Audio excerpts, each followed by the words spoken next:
So you reminded me of the time when I used to go for my exam and have that feeling in my stomach, okay, that's anxiety, yeah. So I went back all those years. Alright, so Shivani. So we're talking about self-love and we are exploring various dimensions of it and we spoke about nutrition. So what role, being an artist, do you think self-love plays in fostering creativity and artistic expression? And once you answer this question, my son is an artist and I'll tell you what he said to as an answer to this question. Let me hear what he said. What did he say? Okay, so he doesn't live here, he lives in New York. So he was showing me his 2-3 pieces. Okay, so he was very eager to know what questions are you asking. So I said one of the panelists is an artist. He's an artist, we wanted to know. So he showed me 2 paintings. He said, look at this one. This I painted when I was happy. Look at the colors. And this is the one I painted when I was angry. So I said, okay, got it. So now. I think art teaches you to have a very interesting relationship with self-love because you're constantly also living in a world of criticism. And you have to be open to it and you have to be generous and very, very accepting of it. Many times it can be unfair, but at the same time, if you keep your own inner self safe, you can actually learn and grow a lot from it. So self-love is learned in a very slow and steady way, I think, in art, if you truly approach it correctly or with the mindset. And I think that difference between the selfishness and the fact that it's for yourself is actually not a bad thing, is that, if you are confident of your purpose or your position with it. So all of us strive towards a certain kind of perfection, but we are not perfect individuals, right? And that's as human beings and as artists. But if you don't strive for that position of perfection, you're not going to get better. So it's a constant self-improvement exercise. So this self-improvement has nothing to do with what someone else is doing. It's got entirely to do with what you did yesterday.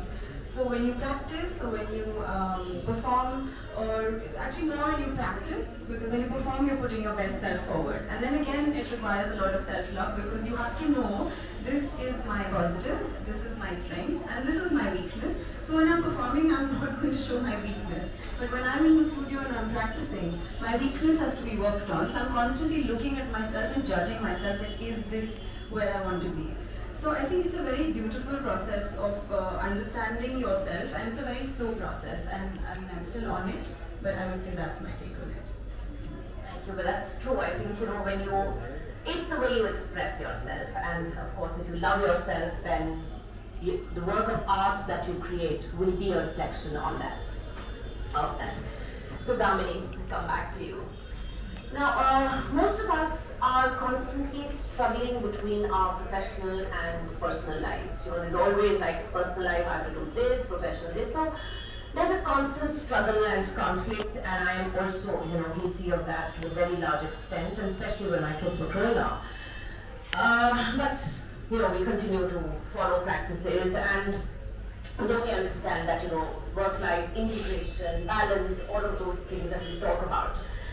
So, what do you think, what kind of relationship should there be between self-love and setting healthy boundaries between the two sides of your life, the personal and the professional?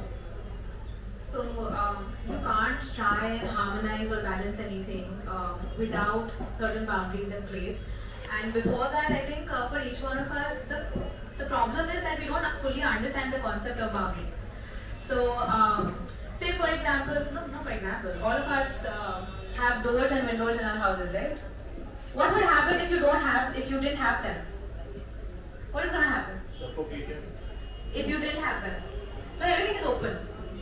You have no door, you have no window, your house is, there is no fence or anything, your house is completely open. It's open to everyone.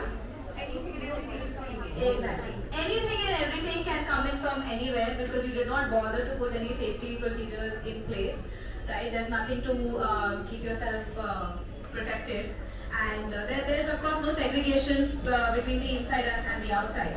So that's exactly what a boundary, whether it's a mental boundary, emotional boundary, or physical or a verbal one, that's what it's doing. It's telling you that okay, this belongs outside and this belongs inside, right? And I just need to take some measures so that I can try and balance both. Otherwise, it's going to be a mess.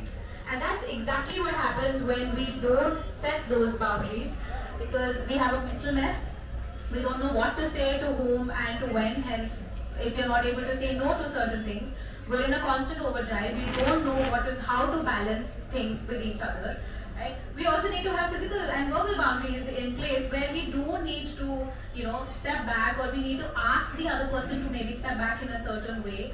Put that, say that no, just so that there is some segregation, and of course you can manage things a little better, because if everything is feeding into each other, then like I always say, ho gaya kaam phir to. That's my go-to statement in my sessions. हाँ ठीक है फिर तो हो गया.